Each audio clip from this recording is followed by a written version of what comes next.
बिहार में प्रधानमंत्री नरेंद्र मोदी ने एक बार फिर गमछा लहरा दिया है। बिहार में एनडीए को बम्पर जनादेश के बाद आज बिहार के मुख्यमंत्री नीतीश कुमार, उप मुख्यमंत्री विजय सिन्हा और सम्राट चौधरी बनाए गए हैं। लेकिन कौन कौन बना नीतीश सरकार में मंत्री, बीजेपी के कोटे से कितने मंत्री बने और जेडीयू सहित जीतन राम मांझी, उपेंद्र कुशवाहा और चिराग की अगुवाई वाली पार्टियों से कौन कौन बना मंत्री, लिस्ट में किस किस का नाम शामिल है, आइए जान लेते हैं। रिकॉर्ड 10वीं बार बिहार के मुख्यमंत्री के तौर पर नीतीश कुमार के शपथ ग्रहण के बाद 26 मंत्रियों ने शपथ ली है। इनमें कुछ नाम ऐसे भी हैं जिन्होंने पहली बार मंत्री पद की शपथ ली है। बीजेपी की ओर से 14 और जेडीयू से 8 मंत्रियों ने शपथ ली है। पहला नाम सम्राट चौधरी का, जो कि बीजेपी की ओर से विजय कुमार सिन्हा हैं। विजय कुमार चौधरी हैं जेडीयू की ओर से। विजेंद्र प्रसाद यादव, जो कि जेडीयू की ओर से। श्रवण कुमार हैं। मंगल पांडे बीजेपी की ओर से। डॉक्टर दिलीप कुमार जायसवाल का नाम भी सामने आया है। अशोक चौधरी एमएलसी जेडीयू की ओर से हैं। लेशी सिंह जेडीयू हैं और मदनी सहनी, जो कि जेडीयू की ओर से हैं। नितिन नवीन हैं बीजेपी की ओर से, जो कि 5वीं बार मंत्री बने हैं और कायस्थ समाज से आते हैं। 12वें नंबर पर हैं राम कृपाल यादव, जो कि बीजेपी की ओर से हैं। पहली बार के विधायक बने हैं और इससे पहले 5 बार लोकसभा सांसद रह चुके हैं। कभी लालू का करीबी इन्हें माना जाता था और अब रामकृपाल यादव ने पहली बार विधायक बनने के साथ साथ मंत्री पद की शपथ भी ली है। 13वें नंबर पर संतोष कुमार सुमन एमएलसी हैं हम की ओर से। सुनील कुमार जेडीयू की ओर से। मोहम्मद जमा खान, जो कि पहले मुस्लिम विधायक माने जा रहे हैं, जो कि जिन्हें मंत्री भी बनाया गया है यहाँ पर। साथ ही इनके बारे में कहा जा रहा है कि चैनपुर सीट से थे, चैनपुर सीट पर भारी बहुमत से जीत हासिल की। अगला नाम संजय सिंह टाइगर का है, बीजेपी की ओर से हैं। अरुण शंकर प्रसाद बीजेपी की ओर से हैं। सुरेंद्र मेहता बीजेपी की ओर से हैं। नारायण प्रसाद हैं। रमा निषाद बीजेपी की ओर से हैं। लखिंद्र कुमार रोशन, जो कि खुद बीजेपी की ओर से हैं। श्रेयसी सिंह जमुई सीट से विधायक। श्रेयसी सिंह पहली बार मंत्री बनी हैं और जमुई से एमएलए हैं। कई बार चुनाव लड़ा, काफ़ी अच्छा बहुमत हासिल किया है।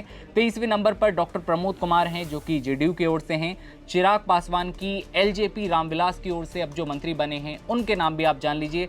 संजय कुमार हैं लोजपा, जो कि संजय कुमार सिंह भी हैं। संजय सिंह, जो कि महुआ से चुनाव जीते हैं। लालू यादव के बेटे तेज प्रताप को भारी बहुमत से मात दी थी। दीपक प्रकाश आरएलएम उपेंद्र कुशवाहा के बेटे हैं, जिनके बारे में कहा जा रहा था कि भाई पहले कभी नहीं दिखाई दिए थे और तमाम तरह की कंट्रोवर्सी सामने आई थी।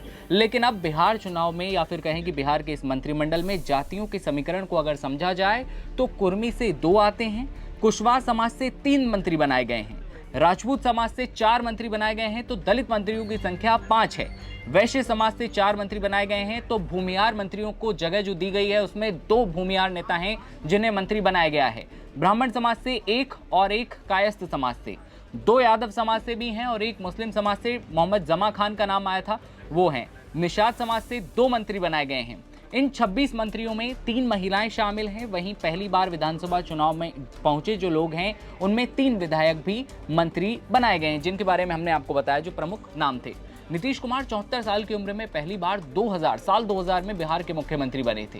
हालांकि उनकी सरकार 8 दिनों के भीतर गिर गई थी और उनका दूसरा कार्यकाल 2005 में शुरू हुआ और इसके बाद से 2014 तक वे लगातार राज्य की कमान संभालते रहे।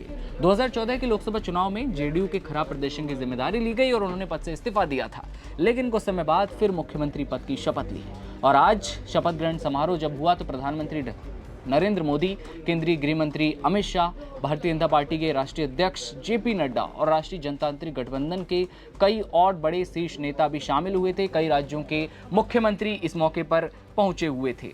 तो ये पूरी लिस्ट थी 26 मंत्रियों की। कितने जातिगत समीकरण क्या रहा ये हमने आपको बताया, लेकिन अब देखने वाली बात होगी कि इन्हें कौन कौन से पद दिए जाते हैं। आपका क्या सोचना है, कौन कौन सा कार्यभार जो है इन्हें संभाला जाएगा, इसको लेकर आपका क्या सोचना है। जो मंत्रियों ने शपथ ली है उसमें जातिगत समीकरण को आप लोग किस तरह से देख रहे हैं, कॉमेंट सेक्शन में बताइएगा। और देश दुनिया की हर खबर देखते रहने के लिए बने रहिए नवभारत टाइम्स के साथ।